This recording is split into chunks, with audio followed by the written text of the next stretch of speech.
Lisa Costello loves when you say that. Actually, I'm not going to say it now. See? Quiet on the set.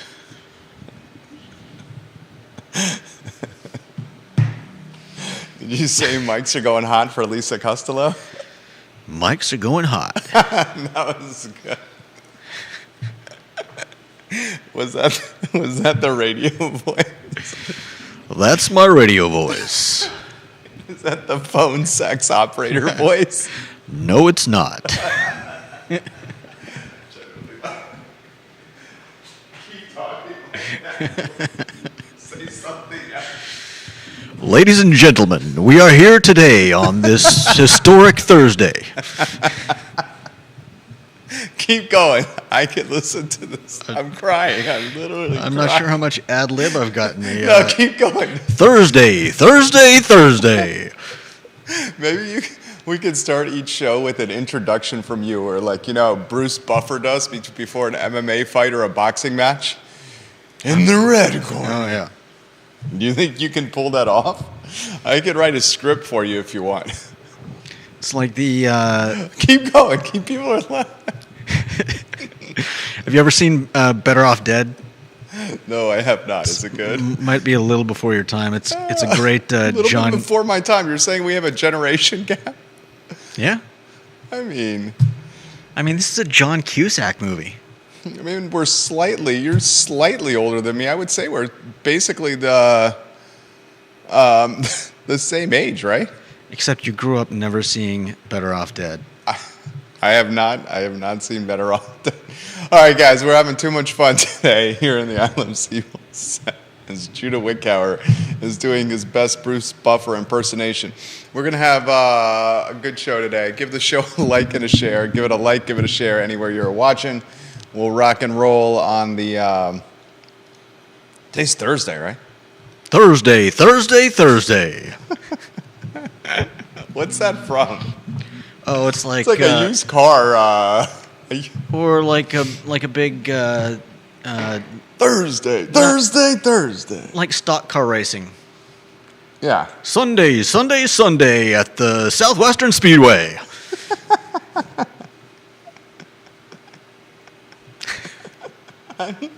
Genuinely. All right, we're gonna have some fun. Judah Wickower, Jerry Miller, the I Love Seaville show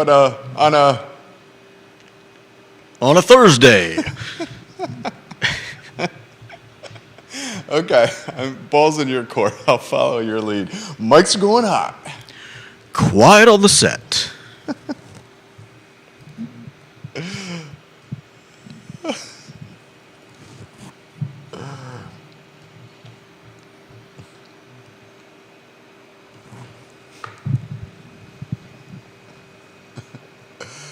Guys, welcome to the I Love Seaville show. My name is Jerry Miller. We're having too much fun off air here in our downtown Charlottesville studio. Thank you kindly for joining us on a Thursday. Thursday. The I Love Seaville Network. Today's show is presented by the Clifton and Keswick. The Clifton and Keswick guys, if you haven't been there for a dinner with someone special, you are truly missing out. The Clifton in Keswick has got happy hour, they got dinner, they got weddings, they got events, they got hotel. It is a special place.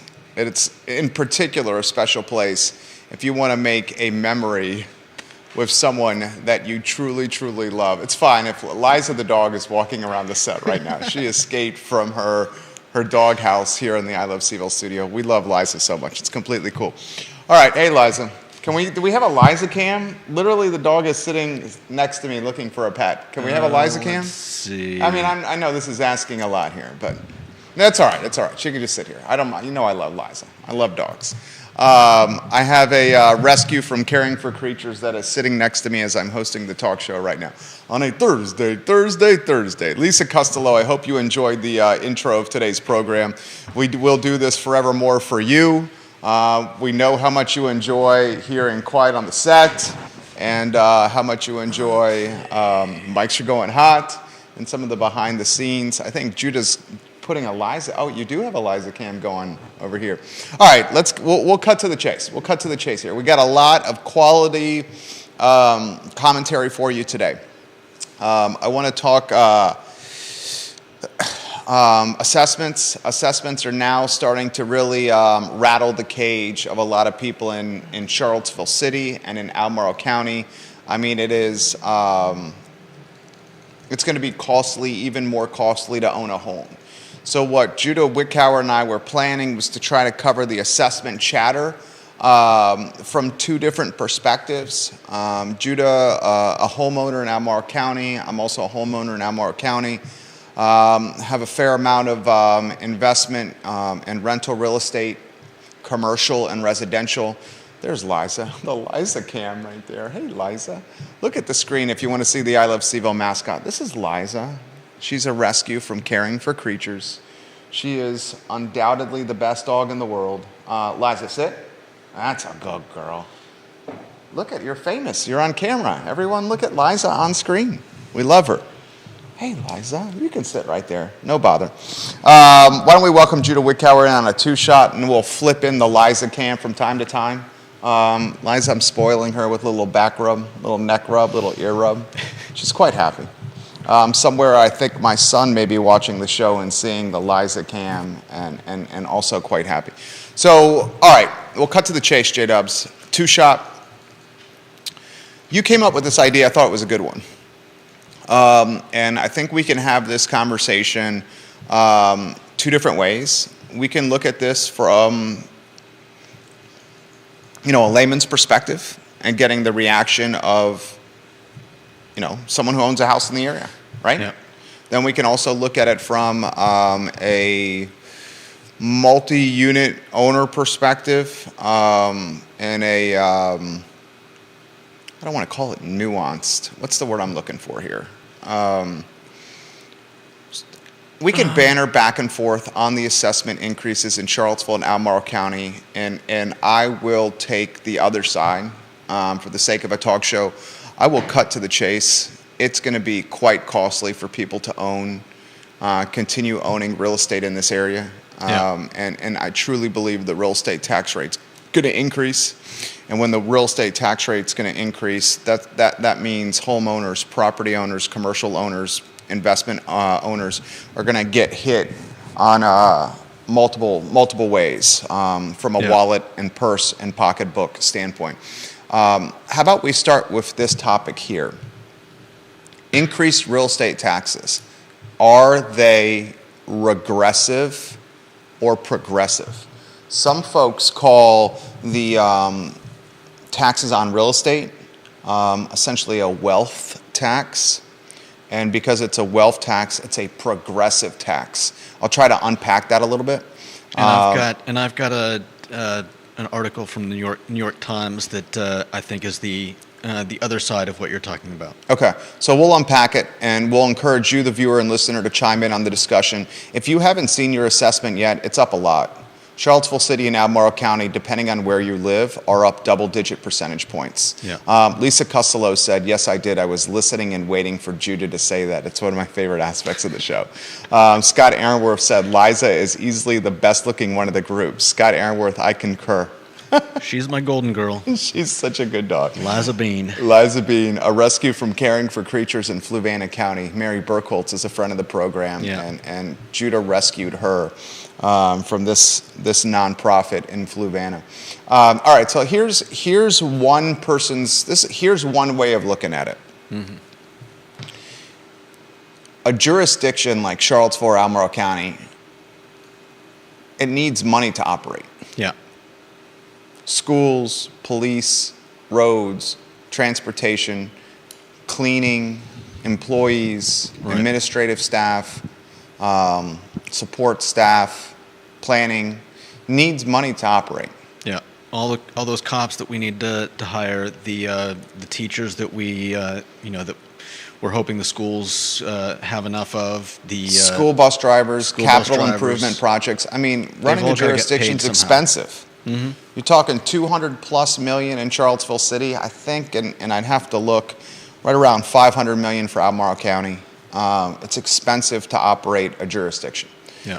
The primary driver of jurisdictional revenue in Charlottesville City and Albemarle County is money, taxes associated with rooftops, home ownership, commercial ownership, investment, property ownership. Fluvanna County, for example, over 90% of the revenue in Fluvanna County comes from rooftops because Fluvanna doesn't have a business tax base. Right. I mean, all it really has is houses for the most part. Yeah, and a few small businesses. And a few small businesses. And as a result, Fluvanna County, over 90% of the jurisdictional revenue comes from taxes on rooftops. Albemarle County and the city of Charlottesville is lower. Why Albemarle County and the city of Charlottesville is lower is because we have a thriving business ecosystem. Yeah. We have a thriving restaurant scene where meals taxes generate revenue. We have hotels on just about every block, and lodging taxes generate revenue for the jurisdiction. Still, if you're in Albemarle or if you're in the city of Charlottesville, if you're anywhere in Central Virginia, you're going to get really stung. Judah will, I will, all of us will, come June and December when we pay our tax bills. And we're going to unpack this from different perspectives. I want to talk about, is the real estate tax a regressive tax, or is it the fairest way to tax the wealthy in a jurisdiction, a wealth tax? Because let's cut to the chase. If you raise the meals tax at restaurants, You're going to put restaurants out of business, and then you'll shoot yourself in the foot. well, even more simple than that. If you raise the taxes on meals at restaurants, wealthy people go to restaurants, upper class go to restaurants, middle class go to restaurants, lower class go to restaurants. People go to restaurants. So they're getting taxed the same way. You know, the real estate tax is taxing homeowners or property owners based on the size of their homes, the location of their homes, the amenities of their homes, and the neighborhoods they live, based on comparables of what their neighbors are doing from a home ownership standpoint. Right. So if you have a huge house and you live in a Tony or prestigious neighborhood, some people say this is an equitable way to drive jurisdictional revenue, because if you got a massive crib, you're going to be paying more. Right. If you got a smaller crib, you're going to be paying less. So some folks call it the wealth tax. Other folks, like yours truly, call it a regressive tax. And there's two different taxes, two different ways the jurisdiction makes revenue on your house. A real estate assessment, which is happening now, that's based on market value. So a city assessor or a county assessor has to legitimately say, this is the market value of your house. And whether you like it or not, your home is appreciated in value. So because the ecosystem in Central Virginia is so coveted, and because demand is so high, and Right. because the University of Virginia is so prestigious and continues to attract people here, the value of your home is going up. And because the value of your home is going up, you're going to have to pay more from a tax standpoint. And that's called fair market value. Like the personal property taxes last year, when the used car market went out of control, Yeah. people were calling the Commissioner of Revenue, Todd Divers, and saying, Commissioner, what the hell is going on here? My used car year over year jumped 35%. This isn't fair. The commissioner says, I can't help that. The used car market's out of control. I can't control what the used car market is doing. Yeah. And you're taxed on the fair market value of your whip, of your Explorer, of your Ford, of your Mercedes, of your truck, whatever it may be. He legitimately can't control that. What the jurisdiction can control is the tax rate. They can control the tax rate. They can choose not to raise it. So I want to take a deep dive on this in a friendly conversational setting. Is it a regressive tax? Is it a wealth tax? Is it the definition of gentrifying the community and making it homogenous and wealthy? How do we manage this? Do we expand the tax relief program? Do we consider other nuanced methods to help alleviate burdens on homeowners? Yeah. What is the future of Charlottesville if year after year homeowners are having to pay more and more and more and more on taxes with their house? And if that happens, is it just going to create a community that, frankly speaking, is extremely wealthy and homogenous? That's the question we'll talk about today. So I'll stop. I want to hear your thoughts on this. We'll banter back and forth. And I think we're going to offer a topic matter that you guys truly will enjoy today on a Thursday. My friend, the show is yours. So looking around, I found this article on on how lower income Americans get cheated on property taxes, and they're alleging that many homeowners are paying a total of billions of dollars extra because of inequities in assessing property values. And cite your source. This is the New York Times. Yeah, New York Times. This is an opinion piece, and it talks about how the flat rate property taxation is a sham. And he says that local governments are failing at the basic task of accurately assessing property values, and there is a clear and striking pattern. More expensive properties are undervalued, while less expensive properties are overvalued. The result is that wealthy homeowners take a big tax break, while less affluent homeowners are paying a higher price for the same public services. So while in one regard I agree that it is in a way a wealth tax, because obviously even if your McMansion is undervalued, you're still going to be paying more in taxes than someone like myself who's living in a townhouse. But how, is there actually an inequity there that isn't realized when people talk about this being a wealth tax? Keep going. And that, of course, is how are these being assessed, and also how does it affect people that don't plan on selling? Offer the perspective you were saying before the show about investors, Airbnb, and how this impacts them. I thought it was good, and then I'll jump in. Well, so the way I see it is that investors, people flipping houses,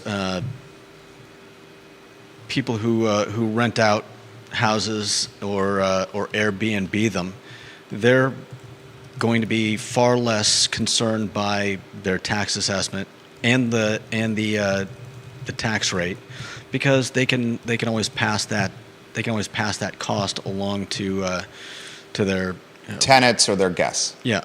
Whereas, what do you do if you've lived in a house for 20 years and you don't ever plan on selling it? That reassessment, that equity, may help if you ever want to take out a home equity line of credit or get a second mortgage or whatever. But if you're not planning on doing that, then you're basically just paying more to live in the same place that you've always lived, and you're never going to see the return because you're not planning on selling the house. This is a tough topic. It's a very complicated topic, and we're going to try to unpack it, and we'll try to deliver this at a very simple level. Judah makes some really good points, and we have Anonymous on Twitter offering some perspective as well.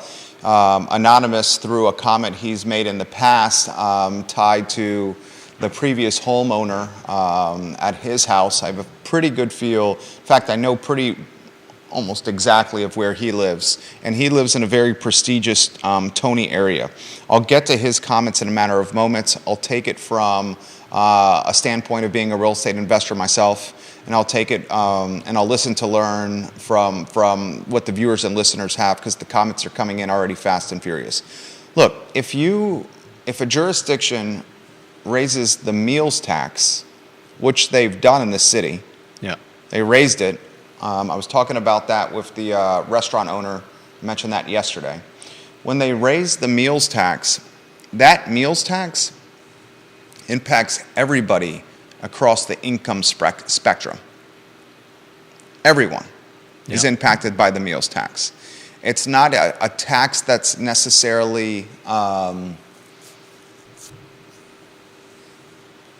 the meals tax is a tax that knows no socioeconomic status.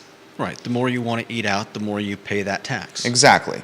Now, you can make an argument that if you don't have deep pockets, you're going to eat out less. Yeah. And if you do have deep pockets, you're going to eat out more.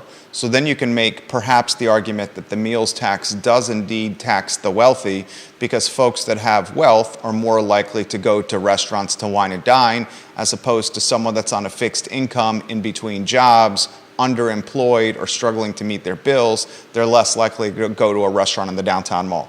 That's a fair argument that I just made there. I also want to highlight that moms and dads, like my wife and I, we have 2 young boys. Granted, one little boy is 8 weeks old, almost 9 weeks old, wow. And our oldest is almost 5 years old. And we use the experience of going to restaurants as a way to socialize our boys. So when you do raise taxes, the meals tax at restaurants, you are limiting the socialization potential for moms and dads when taking their kids out to help them mature, interact with adults, and figure out life. So that's something to be considered. Now, and that's especially noticeable in times like these when we're seeing, increased inflation and increased costs of everything from chicken wings to eggs to whatever else. Yeah, 100%. And I also want to highlight this, and this is a straightforward comment. Like, if you're a mom and dad and you're trying to socialize your kids at a restaurant, it's one thing to take your children to a pizza parlor or a McDonald's and have them socialize that way. It's another thing altogether to take them to, like, say, a sit-down restaurant, where it's like tablecloth, white tablecloth, cloth napkin, and waiter service. Right. Because it's a different level of expectation of behavior. I mean, if you're going to a McDonald's and there's a playground inside, your kids are going to run around. If you're going and you're taking your kids to, say, like Citizen Burger Bar or Hamilton's or the Aberdeen Barn or Zocalo or the local, the expectation for behavior is different than the Golden Arches. Yeah, you don't want them running over to someone else's table. They're going to have to sit on the chair and behave. Stuff. McDonald's, you're going to have a little bit of freedom. Chick-fil-A, a little bit more freedom. Less people judging. No doubt. So, is the increased taxes on rooftops progressive, regressive, a wealth tax, equitable, or is it leading to gentrification in this community? I'm of the mindset that all tax increases are regressive. I'm of the mindset that a jurisdiction and elected officials should find incremental sources, and what I mean by incremental is new sources of tax revenue. So, like, if you're on city council and you're on the board of supervisors, you should be considering ideas or ways to drive revenue for your jurisdiction that's not tied to rooftops or personal property. Maybe that's business incubation, where you're attracting new businesses to the area, and then because you've attracted new businesses to the area, they will start offering incremental revenue to the jurisdiction. Now, the tough part of attracting new businesses to the area, if they hire from without the area, or if they bring in their employees that are not tied to Central Virginia, that's another form of gentrification too.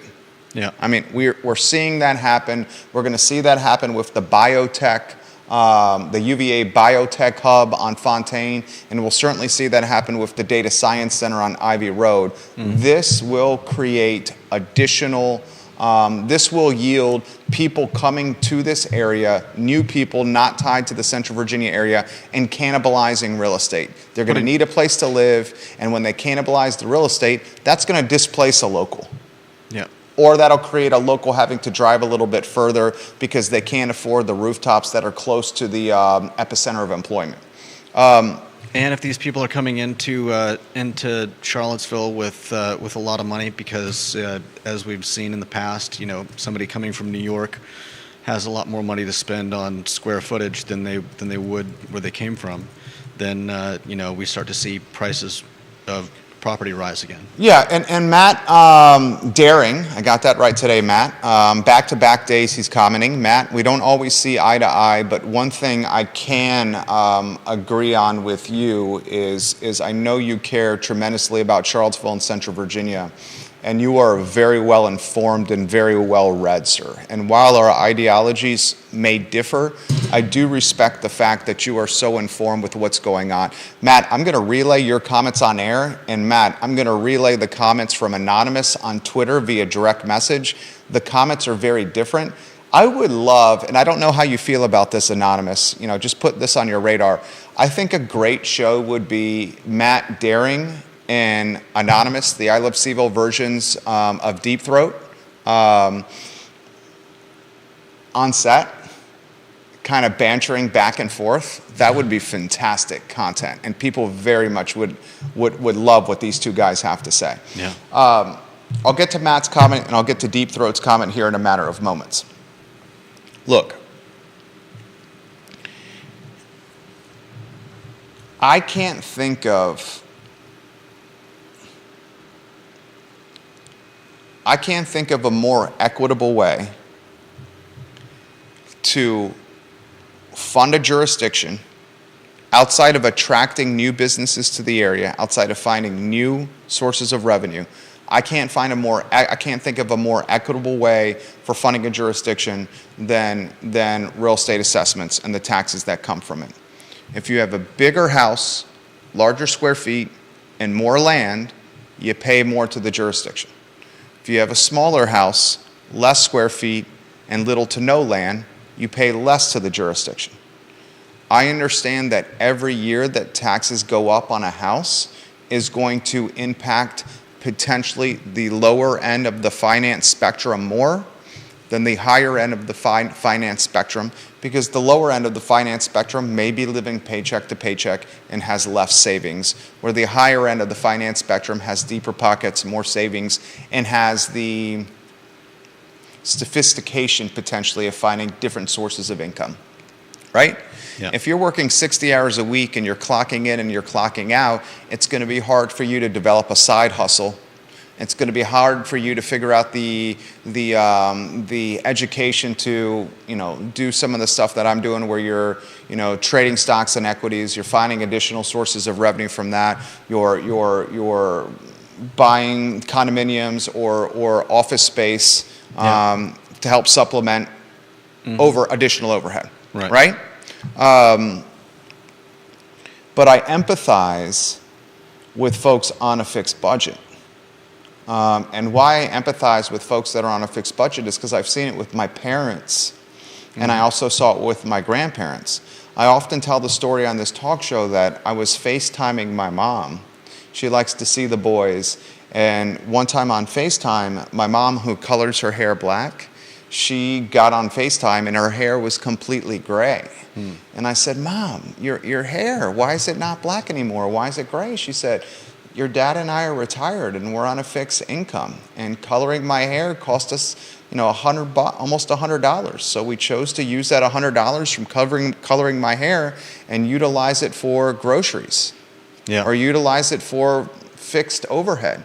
Yeah, my parents went through a similar situation during COVID, where they were looking at their bills and trying to figure out what they could do to cut costs. And my mom ended up selling her car and getting a smaller one. And that's just one of the things that they did, because sometimes you've got to make cuts somewhere, especially when they're retired. Yeah, they're retired. Your parents are retired. My parents are retired. They're on a fixed income. Yeah. My mom's parents, Mima and Poppy, eventually they sold their house because it became too much financially from an overhead standpoint. And then they ended up moving in with mom and dad, my parents. Yeah. And that's how they managed the costly nature of owning a crib, a house. Yeah. So how do we solve this? And I'll get to comments. Bill McChesney, I'll get your comments. Matt, I'll get to your comments. Lisa, I'll get to your comments. Grayson, I'll get to your comments. Jonathan, I'll get to your comments. Deep Throat, I'm going to get to your comments here in a matter of moments. Lisa, I'll get to your comments. A lot of comments coming in. This topic is really resonating now because I think people are really realizing how much they're going to be paying in the very near future.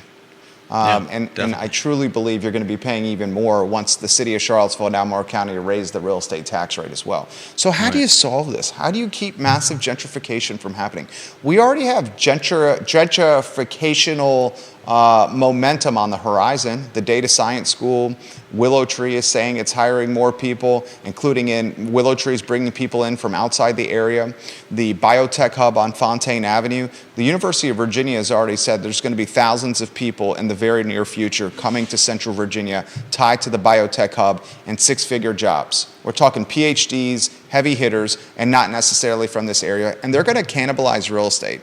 They're going to buy real estate and houses, and they're going to push folks that are on the middle class and lower out. Do we even have a middle class anymore? I mean, I think the middle class has been pinched so much that it's essentially eroding. And one of the things that should concern us the most, not just as Charlottesvillians or Albemarle Countyans or Central Virginians or Virginians, but as Americans, the fact that the middle class is being pinched and essentially eroded away, that should really worry you. Because an economy is as strong as its middle class. And when the middle class starts getting pinched, then your economy starts becoming one of wealthy and not one of equity. Yeah, and can we even still classify the middle class as middle class? I mean, what do you mean? Well, I'm looking at what is middle class income, and it says here, using Pew's yardstick, middle income is made up of people who make between $43,000 something and $130,000. Okay. Well, when you get to the point where people who are at the top of that middle class yardstick can't afford home ownership in your city, do you still consider that middle class?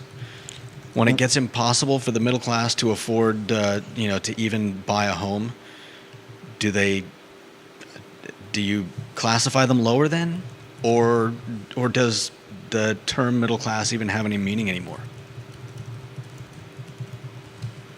I mean, what's the area median income in Charlottesville and Albemarle County? I mean, I don't know the exact figure, but for a family of four, I think it's in the vicinity of $115,000 to $130,000 for Albemarle County and the city of Charlottesville.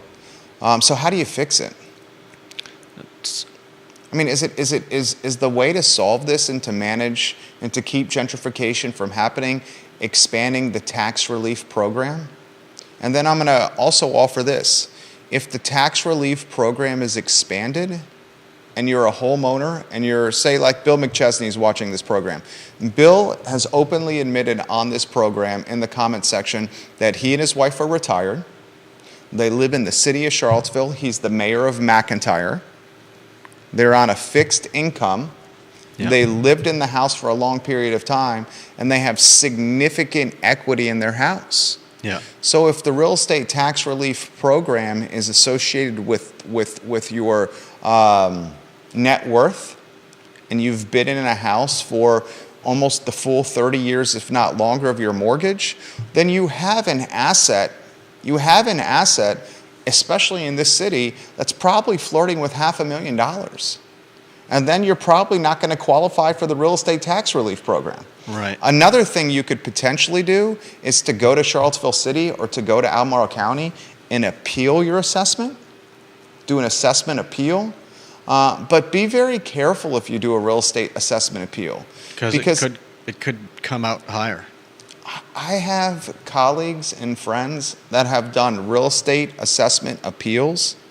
And when they've done these real estate assessment appeals, the assessor comes and takes a look at their house, and the numbers actually come in higher. I'll take it a step further. One of my buddies did a remodel on his house, and the remodel in the house was a little hush remodel, and they didn't go through the building permit process. And when they did the remodel in the house and the assessor came to look at his crib, wife, 3 kids, pretty big house. I mean, we're talking about 5,000 square feet.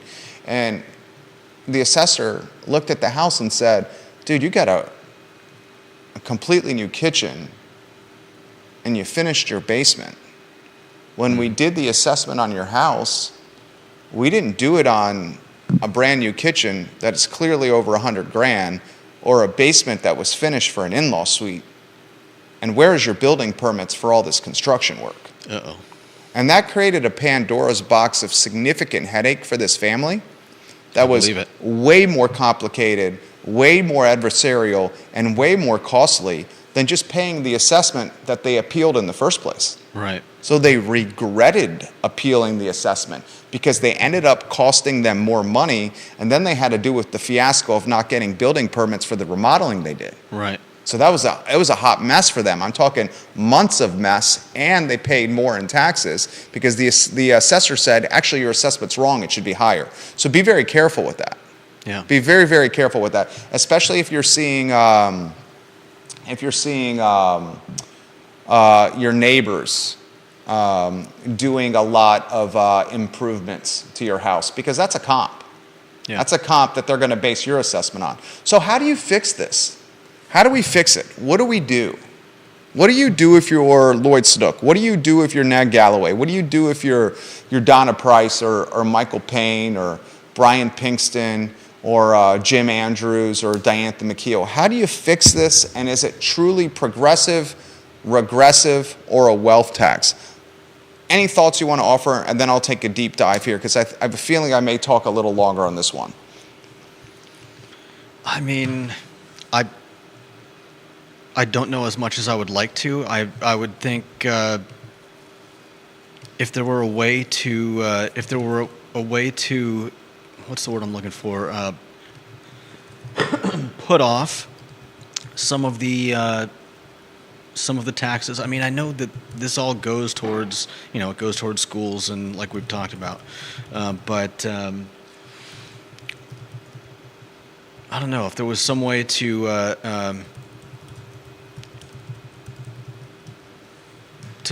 pay less while you're, if you're living in a house for 20 years, you're not paying the full, the full cost of that, and maybe there's a way to recoup that for the city when a home is sold. Keep going. I mean, it's just I'm just shooting from the hip. I like it. That's what we're going to do today. Shoot from the hip here. And I appreciate what you're saying here. And then, guys, we'll get to your comments. I mean, obviously, when a home is sold, that's when money changes hands. I feel like that would be one of the easiest and least harmful. Not harmful is not the word I'm looking for. The least causing of hardship. You can take that into account the same way you do for fees like an inspection, and paying the guy who checks the deed and all that stuff that always comes with buying or selling a home. If you just bake that in, it might be a way to alleviate some of that, some of the pain that you feel when the tax bill comes due every 6 months. Respect that. Here's my take. I think the first priority, if you're an elected official, is to find incremental sources of revenue, but they have to be caveated, the incremental sources of revenue, to prioritize hiring within Central Virginia. If Albemarle County or the city of Charlottesville, government, I'm talking specifically government here, choose to bring new business here to help alleviate the burden of rooftop taxes, they have to figure out a way to caveat the new business coming here, hiring within the community. Yeah. Because if the new business that comes in here brings outside employees or hires from outside Central Virginia, that's going to expedite gentrification quicker or at a faster clip than increasing taxes on rooftops. Okay, yeah. So if you're an elected official, and I think you're also saying that if people in our area are hired to those positions, most likely they'll be getting raises, which will help them to actively cover the costs of those rising assessments and tax rates. That's my point. Like, I really respect it. Now, Willow Tree has acknowledged they're going to hire outside the area and move them to Charlottesville to the Woolen Mills headquarters. But Willow Tree has also formed a partnership with Piedmont with the community college with Piedmont. Yeah. Where if you go on this 2-year track at Piedmont, Willow Tree is going to try to cherry pick the talent that comes out of this 2-year program and then hire them. Yeah. So while they're hiring folks from outside the area, they're also creating a funnel of human talent through Piedmont to their technology firm, and I love that move. Matt Daring's got some good comments, then I'll get to Anonymous, and then I'll get to Mark McKinney. Mark McKinney's watching the program. He's on the Crozet Community Advisory Committee, and I really respect what Mark says. And I wouldn't be surprised if you see Mark McKinney make a push, maybe not in the near future, perhaps in the near future, for a Board of Supervisor spot. I think Mark would make a great Board of Supervisor. Mark, are you in the Whitehall District? If you could let me know, that would be great. Mark McKinney of the Crozet Community Advisory Committee says AMI, area median income for the Charlottesville MSA, I said it was what, 115,000 to 125,000? He says in 2022, he looked it up, it's 111,200 for area median income in the Charlottesville MSA. He also said a family of 4 who makes 52,400 in the Charlottesville MSA is considered very low income. Family of 4, 52,400 in the Charlottesville MSA is considered very, very low income. Okay? Yeah, I mean, I'm looking at something that says that the median income in Charlottesville for individual is just over 31,000. For household is about 59.6. What source are you citing there? Let's see. Sources: United States Census Bureau. Okay. I'm the area median income. That was 2020. Okay, the area median income for the Charlottesville MSA is, I said it was about 115 to 125. It's in that vicinity. Mark's got 111,000 from 2022, and that number's gotten higher. It's gotten more. It's gotten more. Yeah, and Anonymous makes a really good point. The Charlottesville income stats from the census are very, very wrong because of student households. Okay. Yeah. Because it's considering UVA student households. I wasn't claiming they had a better numbers than you guys. And he also said, Anonymous is saying the 111,000 is for families, so it excludes singletons and students. Yeah, that's the number, the 111,000 and change, because it does not count the UVA students. Gotcha. And individual people.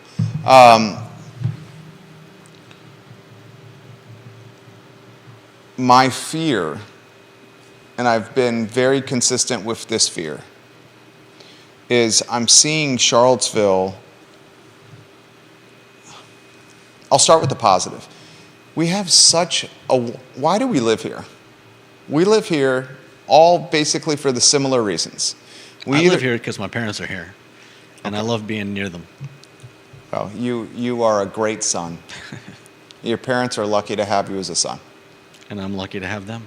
Yeah. You're a very good human. Thank you. All parents should be fortunate to have a son like you. Okay? A lot of people would not choose to live in an area to be close to their parents. Right? One of the primary reason you're saying you live here. My sisters are about as far on the from West here Coast as you can get. Yeah, right. Yeah. I would imagine your sisters have a very different temperament than you do. They do. They love my parents as well, but can they hang out with your parents as long as you can? Probably not. That's why vacation is a wonderful thing, because it's a short period of time and then you guys go your separate ways. Yeah. Or with you genuinely enjoy their company. Yeah. Like I said, all parents should be so fortunate to have a son. As Vanessa Parkhill just said, you're a thoughtful son, Judah. And Vanessa Parkhill also has a very thoughtful son herself, one I know firsthand. Most people don't choose to live in an area because they want to be near their parents. A lot of people don't. They choose to live in Charlottesville or Central Virginia because we got restaurants, or we got ACC sports, or we got Corn Capshaw's music scene, or we got hiking and outdoors, or we got jobs and opportunity. or we have an affinity or a relationship with the University of Virginia, Yeah. where we spent 4 years and they were the 4 best years of our lives, and that keeps us here. Or you launch a business or businesses. We all have similar reasons for why we live here. The quality of life is amazing in Central Virginia. It's absolutely amazing. And what's happening is the secret's gotten out. The secret's gotten out because of the national and global media coverage of the best place to live. The secret's gotten out because the University of Virginia is expanding its enrollment. More students are coming, and as more students come, they get a taste of Charlottesville over 4 years of undergraduate or a taste of Charlottesville in graduate school, and they're like, God, this place is amazing. Yesterday I was playing squash in the evening, post-work, and I was playing with 2 Darden students. I enjoy playing against the Darden students because they're extremely young and they're very talented. So when I play them and then I play the guys that live in the area, I'm like, well, I can hang with these guys after playing with these Darden students because they're talented. And these guys aren't as talented, so it's great practice. But these guys are getting an MBA from Darden, and they're coming out of Darden with MBAs with jobs lined up at $225,000, $250,000. Now, what they're slowly realizing is $225,000 or $250,000 in San Francisco Is not the same as and a in lot less here. Manhattan is not the same as, I don't know, what number you want to call for Charlottesville. Yeah. The guy that's taking a job, he played squash at Bowdoin, I think it's I think it's Bowdoin. Bowdoin. Bowdoin, thank Is you, that it's Bowdoin. Maine? He played Bowdoin, what's that? I think it's Bowdoin too, I think it's Bowdoin. Let's Yeah. not get in the weeds on that, let's Yeah, not get in the weeds. I'm not. Yeah, he played at Bowdoin, then he got an MBA, he's getting his MBA at Darden. He is taking a job in San Francisco, and this job at San Francisco, he's flirting with $200K salary. And while going to San Francisco and flirting with $200K salary, he's got 2 roommates. Yeah. He's gone and got 2 roommates. Yeah. And he's probably having a hard time saving money. He basically said he's going to struggle to save money in San Francisco at $200K. He's got multiple roommates, and he's going to be working 90 to 100 hours a week. And he's going to be doing that, he says, for 2.5 years. He's an associate, and then his climb after associate, I don't know the next rung up, but he said he doesn't truly start making money until he gets to the managing director level. And I said, how long is that going to take? He goes, I'm probably going to have to clock somewhere between 80 and 100 hours a week for the next 5 to 6 years before I get to managing director. And let's if you're still also alive after that. let's also put in perspective that he's coming out nearly $300,000 in debt at a 7% interest rate. Yeah. So his interest rate is 7%, and he's got $300,000 in debt. He's got flirting with $200,000 yearly salary, and he's got no quality of life. Yeah. I mean, he's got roommates, no quality of life, and 90 to 100-hour workload for 5 to 6 years before he starts getting some breathing room. Sounds miserable to me. It does not sound super appealing to me either. And he indicated to me, he goes, Jerry, he said, maybe you've done it the right way, finding an area that's got an incredible quality of life that has perhaps more affordability than Manhattan or Chicago or San Francisco Yeah. or Austin, Texas or Atlanta or DC or Georgetown, these hubs of MBAs where they go. Yeah. He goes, look at what you can do. Now, I immediately highlighted to him, I'm able to do this because, frankly speaking, for me, for 10, 11 years, I worked, and you saw it, 80, 90 hours a week. You basically did what he's doing. I did what he's doing. I did what he did, yeah.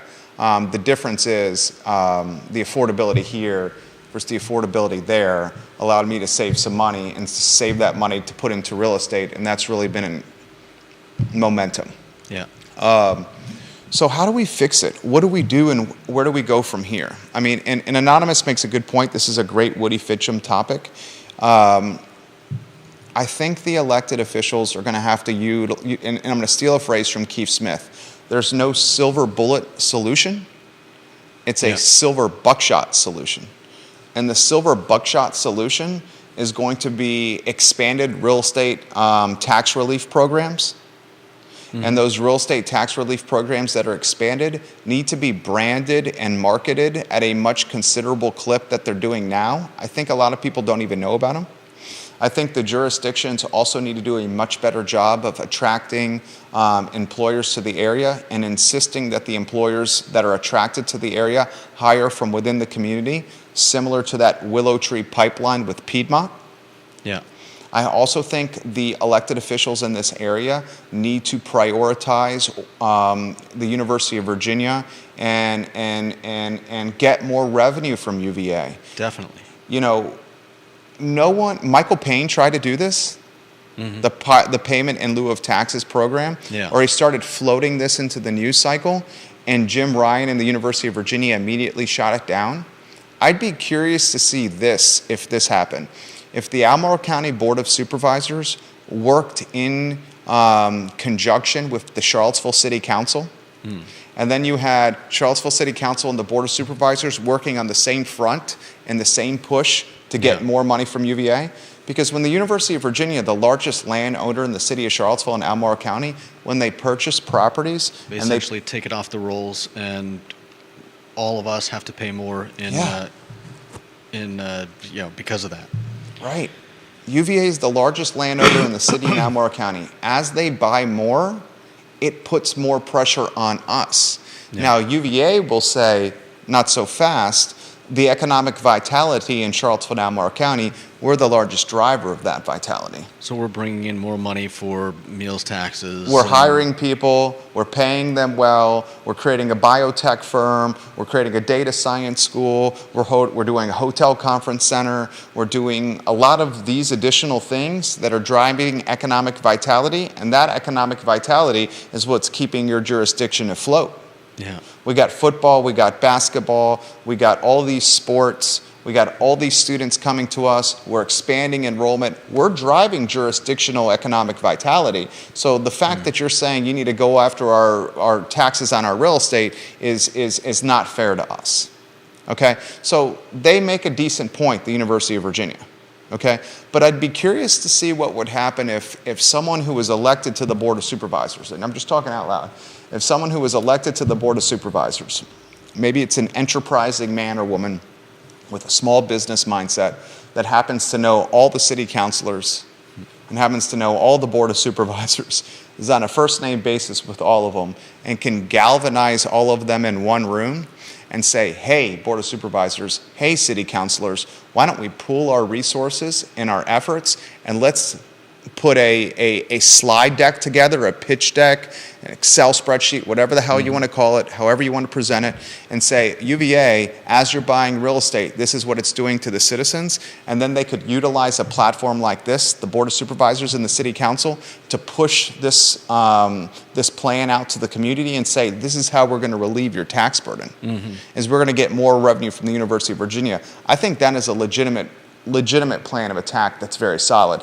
I'm sure University of Virginia would offer some pushback, but there are examples of schools throughout the community that have, schools throughout the country, that have done this. Look at what Harvard University is doing in the Boston area, the Cambridge area, with its payment in lieu of taxes program. Very, very real, very tangible, and very impactful. That's what's happening over there. Here's something that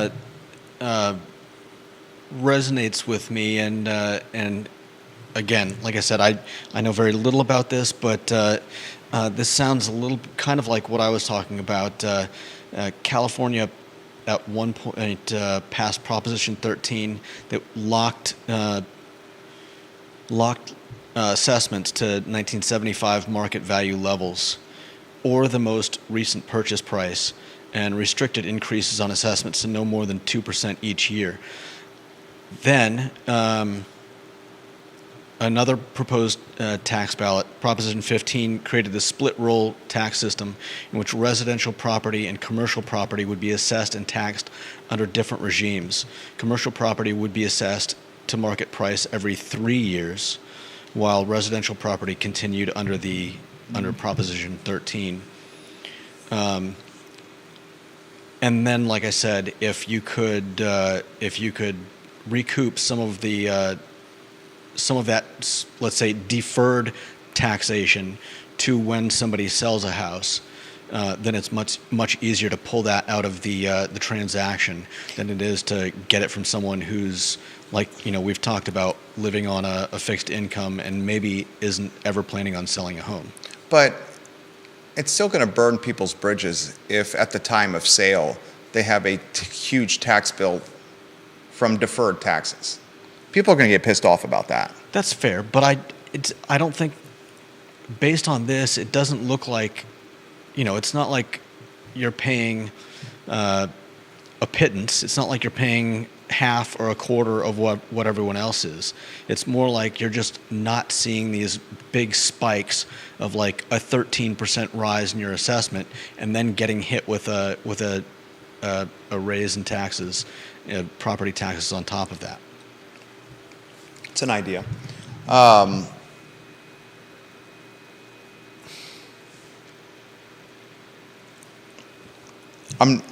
fearful of Anonymous put this on my radar. Becoming Austin. I'm fearful of becoming Greenwich or San Francisco. Yeah. Or my father-in-law and mother-in-law live on Long Island, and they come to visit us all the time. My wife and I have been married, or have been together almost 8 years. And over those 8 years, they visit a lot. They're very close, my wife and my parents-in-law. So they visit and they stay extended periods of time. Yeah. My father-in-law said the last time in the 8 years that he's been coming to Charlottesville that this community looks completely different to him. He said, when I was coming here 8 years ago, it was not as developed. It didn't have this traffic congestion. He's seeing more New Yorkers and Yankees here than ever before because he talks to everybody, and they talk to him. He's basically saying in these 8 years, it looks like a completely different community to him. We also have seen the collateral damage of the pandemic. The pandemic has got folks working from internet service providers, ISPs, in their basement and commanding salaries from outside the area. Yeah. I talk about that with my neighbors all the time. The folks that live near us, they sold a townhome in Georgetown for $1 million plus, bought a 5,000 square foot house for $800,000, dumped $250,000 into it, and still had $250,000 left over, a few $100,000 left over, and they both work at the house for firms in Northern Virginia and the DC area. Yeah. Got kids in private schools, do whatever they want, and that's becoming much more common now. Yeah. You also have what Cree Deeds is pushing through. Cree Deeds is trying to allow the Virginia jurisdictions to raise taxes to benefit school districts. The General Assembly is proposing a bill that would let localities hold a referendum to allow people to decide if they want to raise sales taxes by 1%. And if this is approved by citizens in Charlottesville and Albemarle County, then you could potentially get $14 to $15 million for school improvement for Charlottesville City and $23 million for Albemarle County. Here's the concern I have. By the time these school projects are finished, the folks that these would benefit truly are going to be pushed out of this community because they won't be able to afford to live here. Right. I mean, we talk constantly about Burley School reconfiguration on this show. The Burley School reconfiguration project is the number 50 million now? Is it 60 million now? Is it 70 million now? Is it closer to 100 million now because of inflation, because of material costs, because of labor, because of interest rates? No one truly knows the exact number. And its completion is 10 years out. The completion is years away. Yeah. Years away. If the completion is so far away, are the folks that we're truly trying to do reconfiguration for even going to be able to afford to still live here? Right. Or will they have been gentrified out of the community to, say, Buckingham, Fluvanna, or the other side of the mountain? Yeah. I mean, why aren't we having that conversation? Mm-hmm. Why aren't we unpacking it and taking a deeper dive on that? Right. Let's get to comments coming in. I want to go to Anonymous. Dude's smart guy. You have an open invitation, Deep Throat, to come on this program anytime you want. And we can do it in any capacity you want, Anonymous. It could be you and I. I think you would find Matt Daring refreshing, and you guys are quite opposite in ideology. Anonymous, you and Matt. And I think spending an hour, the three of us on this show, would be absolutely entertaining, enlightening, and educational for the viewers and listeners. But he's got some comments that are coming in here. And then I'll get to Mark McKinney of the Crozet Community Advisory Committee. I'll get to Matt's comments. I'll get to Lisa's. We have 2 Board of Supervisors that are watching the program right now and 1 City Councilor watching our program right now. All right, so Anonymous says this, and he sent a number of comments here. Property tax is not as regressive as sales tax, but generally the wealthy, while they have more expensive homes, spend a lower portion of income on housing than lower income people. So call it slightly regressive, he says. Of course, people who live in public housing or otherwise exempt housing do not get dinged at all, so maybe at the lower end it is progressive. He also says, in terms of vertical progressivity, what Judah Wickower is talking about, he says, I have run the numbers for Seville. Price-related bias for Charlottesville actually tilts progressive. Minus 0.07 for 2022, where 0 is totally fair, and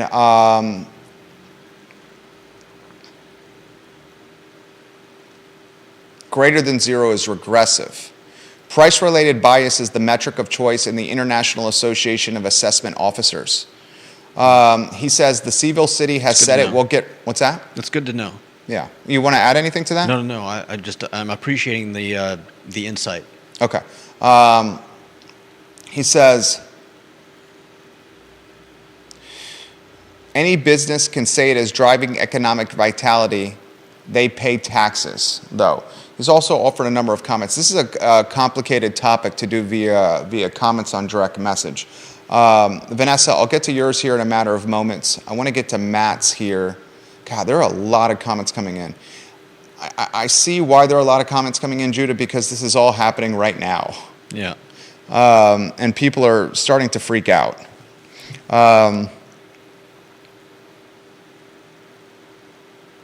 Let's see. Let's go to Mark McKinney. Sorry, the pages are moving a little slow over here. I'll get to, in fact, let me close out my browser and go. Let me know if there's anything you want me to look up. What's that? Let me know if there's anything you want me to look up. Okay, I will. Thank you. All right, here's Vanessa's stuff. Vanessa Parkhill's the queen of Earlysville. How is it fixed? What do City Council and Board of Supervisors do? Take a real close look at their spending. Stop playing Santa Claus with the tax revenue. Stop creating new expenditures when they are gifted with surplus funds. Sometimes we have to tighten our belts at home. Our elected officials should consider doing the same. Tax revenue should not be considered an endless pot of money from taxpayers.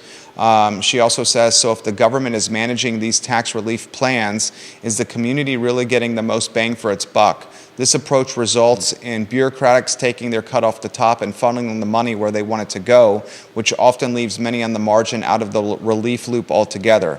I'd rather leave more money in citizens' pockets and allow those who choose to contribute to relief efforts to direct the funds to the organizations of their choosing, like the land trust that Keith Smith supports.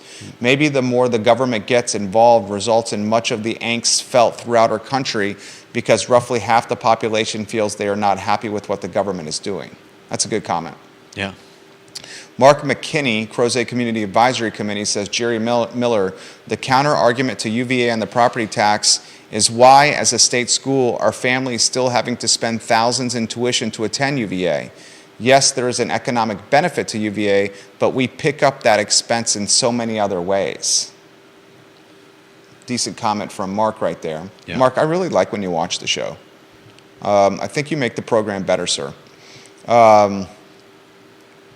Lisa Costello, meals tax also applies to the struggling single parent working 2 jobs.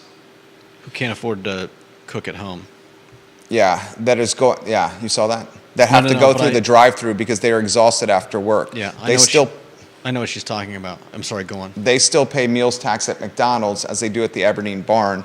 My dad purchased the 2-bed, 1-bath house I live in today in 1964 for $12,500 with monthly payments of $120. Yes, those amounts were more than they are now. My new next door neighbor renting the 1-bedroom, 1-bath house is paying $2,200 per month. I told I told him to pitch a tent and rent a porta potty, and he can move into my house, into the backyard. He started laughing. I kept my face straight. I was not joking. Raising the taxes on the house next door, the owner will pass it on to my renting neighbor. The last neighbor couldn't afford the increases and left. They have no problem finding wealthy folks to rent here.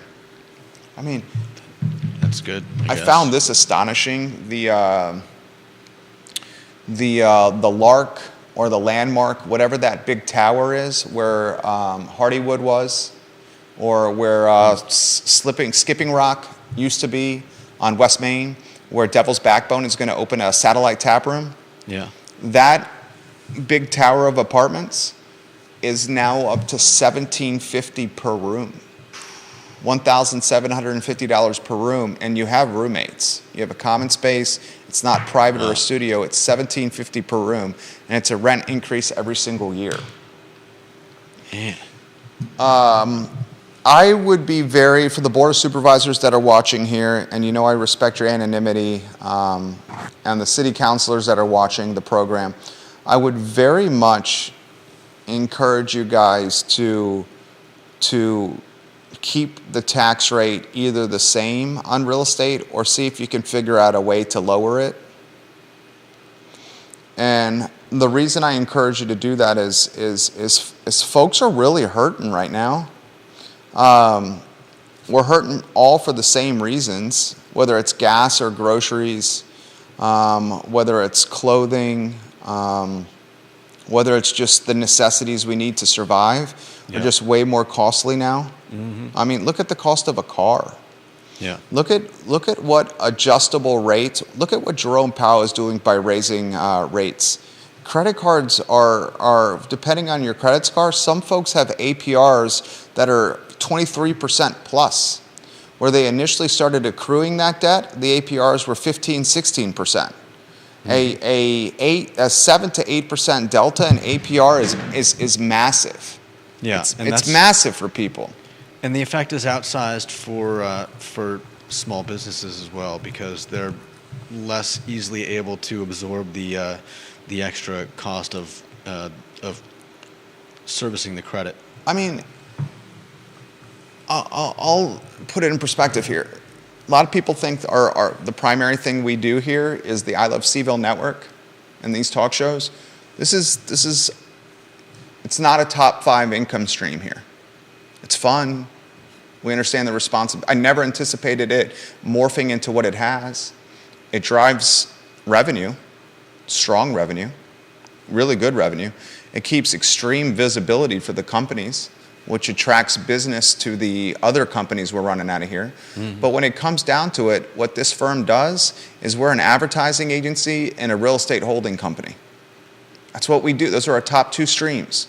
24 tenants in the portfolio, 106, 107 clients in the marketing agency. That's how we make our living, okay?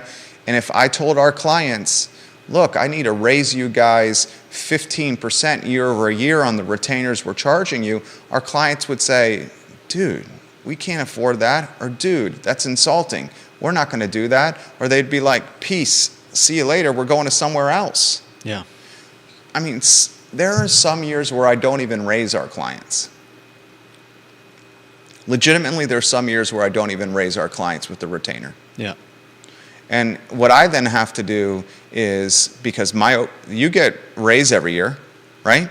Yeah. What I then have to do is go hustle more business to make up the delta of additional overhead.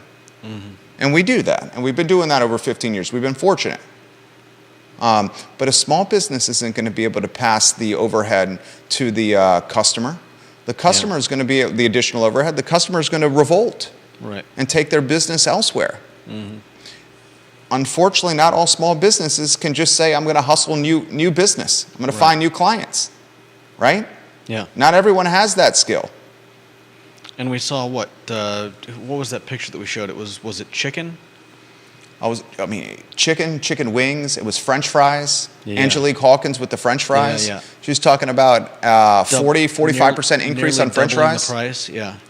I mean, it's everything, you know? Yeah. And you can't just ask customers to pay twice as much for a piece of chicken or for French fries. Albert Graves on Twitter. Albert, he's Warrior AG. You've really been making the program better. He said he has a $386 increase on taxes twice a year this year. So his taxes have essentially gone up $800. Man. So 400 in June, 400 in December. Yeah. He says the jurisdiction also needs to learn blue-collar workers are needed along with housing for the blue-collar workers. No doubt. You champion that all the time, right? Yeah. I mean, what happens when all the people that work, I mean, you like McDonald's? Maybe not. But people have to work there. And we all know that we're not going to be raising the price. We're not going to be raising minimum wage to make it so that people working at McDonald's can afford to work there full time and own a house. So when it gets too expensive to even rent here, what happens to all the McDonald's workers? What happens to Charlottesville from a quality of life standpoint if it's just an area of wealth, but no one to work the service businesses? Yeah. Where does the wealthy get coffee? Right. Where do they get their dry cleaning done? Mm-hmm. Right? Yeah. Where do they get who waits on them at the restaurants? Or what live music do they hear play? Or are there even still restaurants around? What's the live music that's heard? Right? Yeah. All the stuff that we love the breweries. What if there's no one there to brew the beer? Yeah, musicians aren't out there for the most part making, they're not living rock star lives and making millions of dollars. What happens when busking and whatever else they're doing to make ends meet just doesn't do it anymore?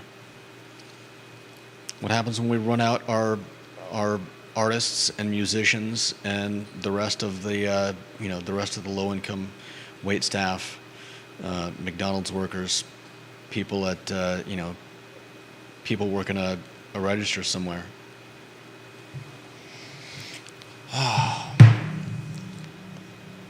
Philip Dow in Scottsville. Seville's raising taxes to push out the elderly and less fortunate. That's what he just said. Is he implying they're doing it on purpose to push out the elderly and less? I don't think they're doing it on purpose. I just don't think that some folks are seeing the forest through the trees. Right. They don't. I They think don't see the consequences. I think some of them do. Some of them no. Like my politics are completely different from Michael Payne's. Like Michael Payne is a socialist, but Michael Payne has a pretty damn good feel on what's happening here. Yeah, he's an intelligent person who I personally have loved having on our show, because he never comes on here, spouting something that he heard somewhere else. I can always tell that his opinions are well thought out, and I appreciate what he has to say. Carly Wagner says, I always say Charlottesville has more education than common sense. That's fair. I would rather hire a man or woman of common sense than a man or woman of book smarts. I'll take street smarts and common sense over book smarts any day of the week. Any day of the week. If we're not careful, we'll see what's happening in pockets of Charlottesville, like Belmont and North Downtown, and it's going to spread everywhere. Yeah. I'm going to tell you right now, I've said this once, I'll say it again.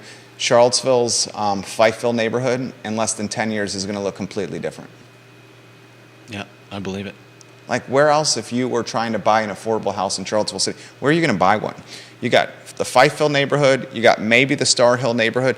10th and Page, you've missed the boat on 10th and Page. Yeah, no doubt. Dairy Market's forever changed 10th and Page. Where are you going to buy one? Fewer and farther between. So let's conclude. In conclusions, let's summarize our strategies of success. Real estate tax relief program is one of the silver buckshot. The program should be marketed and branded much more significantly than it's happening now. I think few people know about the real estate tax relief program. Yeah. So expand it and make sure it's much more ubiquitous and far and wide. Yeah. That's one of the silver buckshots. Make sure that people know about it, and especially the people that really, really, really do need that relief. Silver buckshot number 2. Here's the second silver buckshot. You could potentially appeal your assessment. But if you appeal your assessment, make sure you've done your homework, because the assessor could come to your house and actually raise your assessment. And if you do choose to appeal your assessment, make sure that you've got all your ducks in a row when it comes to remodeling projects in your house. Did you get building permits? Does the assessor actually know you remodeled your kitchen or you finished your basement? Yeah. Because if the assessor does not know that and the building permits aren't in play, you could be royally screwed. And I've seen it firsthand with the Friends family. Silver buckshot number 3. Elected officials. Try to pursue incremental or new sources of tax revenue tied to economic development. But caveat that economic development with hiring within the community. Right. If you're going to attract new businesses to the area, make sure these businesses are hiring locally, as opposed to bringing in human capital from outside Central Virginia, which will then cannibalize real estate and expedite gentrification. Yeah. Silver buckshot number 4. Consider a collective effort between the Board of Supervisors and City Council when negotiating with the University of Virginia. It's one thing for Michael Payne to propose this by himself on social media and try to carry the flag of a payment in lieu of taxes program, or trying to get more money from the University of Virginia on their real estate holdings. It's another thing altogether if 6 Board of Supervisors and 5 City Council members, 11 people did it together in unison, in concert. That speaks volumes. Yeah. Silver buckshot number 5.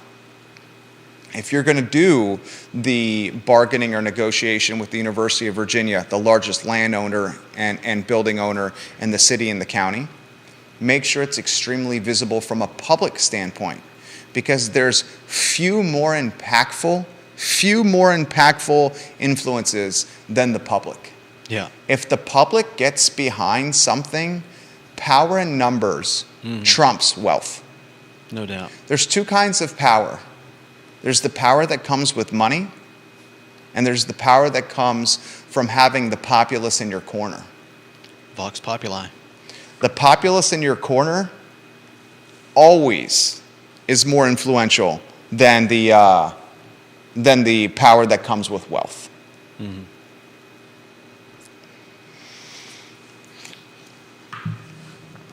And lastly, I've said it once and I'll say it again.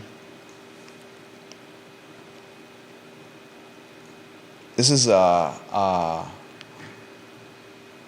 fight, a Royal Rumble of epic proportions. Yeah. Because not only are we fighting, Royal Rumbling, market influencers like the University of Virginia, like digital nomads, like finance refugees, like people working from ISPs in their basement while earning paychecks in Georgetown and DC as lobbyists and attorneys. Fighting the invisible hand of capitalism. Yeah. And I've said many times on this show, the only undefeated team, entity in sports is Father Time. And the only undefeated team or entity in economics is the invisible hand of capitalism. Show me when that invisible hand has lost. It can be constrained. It can be managed. It can be slowed, but it cannot be stopped. And it's not going to lose. So this is an uphill battle that's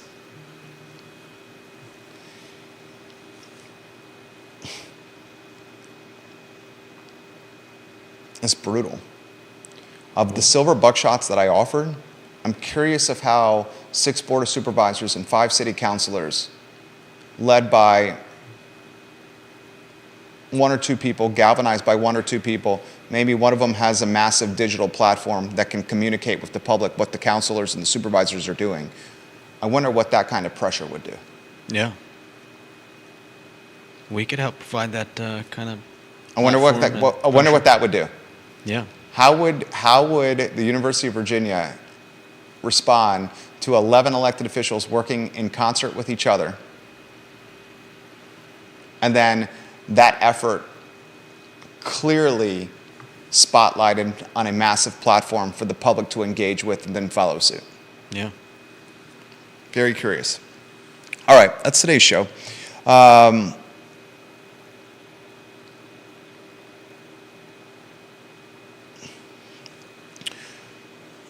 For those that are watching the program, if you have Verizon, service is down.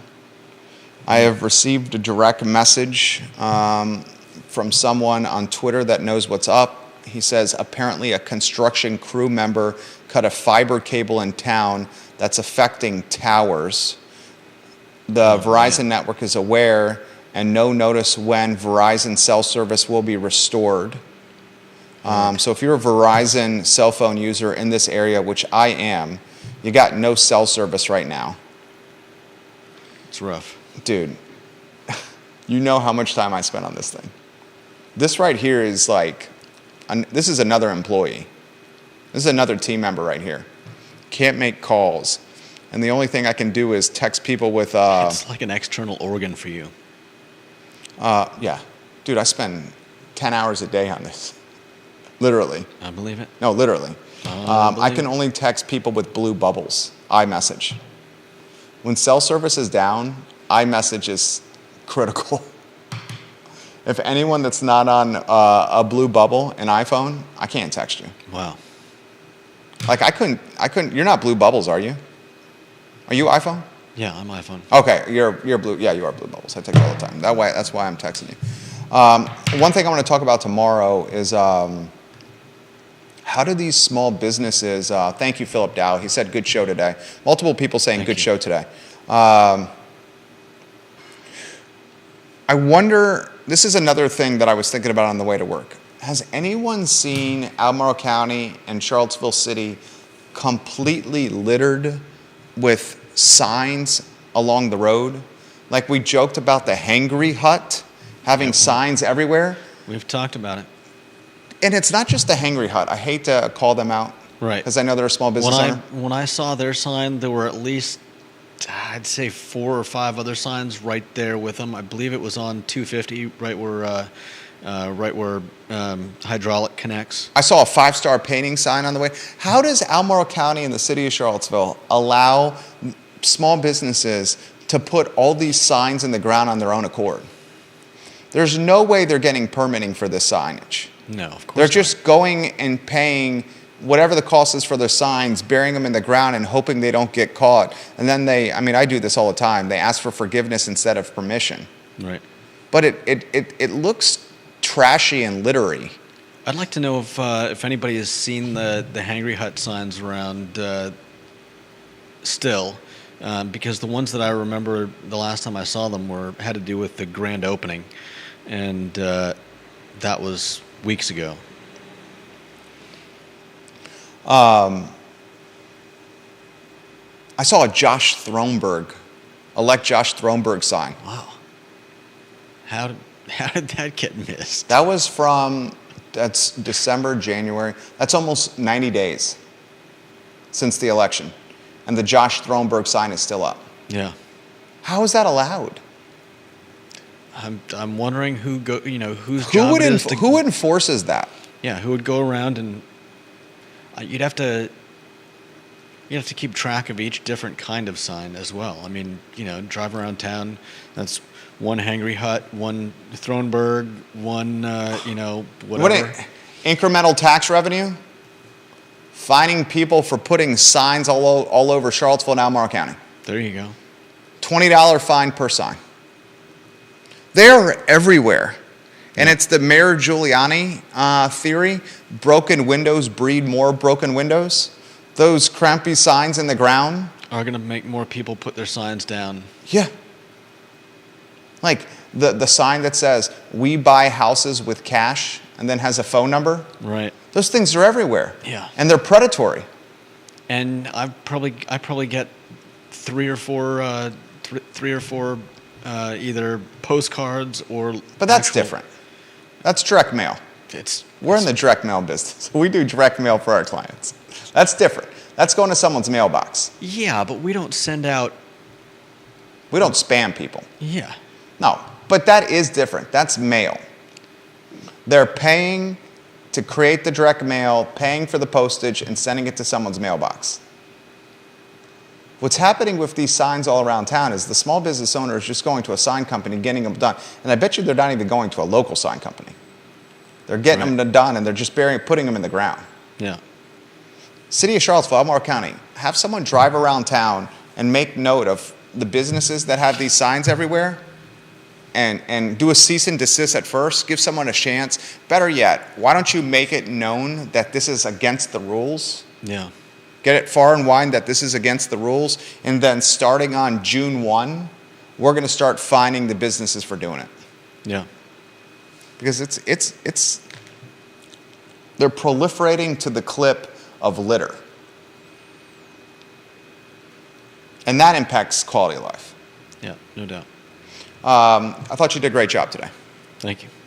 Judah Wickower, the father of Liza, the voice of a, what do we call it, Bruce Buffer, or a phone sex operator? Which do you prefer? You want to go with Bruce Buffer or Michael Buffer? Sure. Let's go Bruce or Michael Buffer. I think that's a different level of a.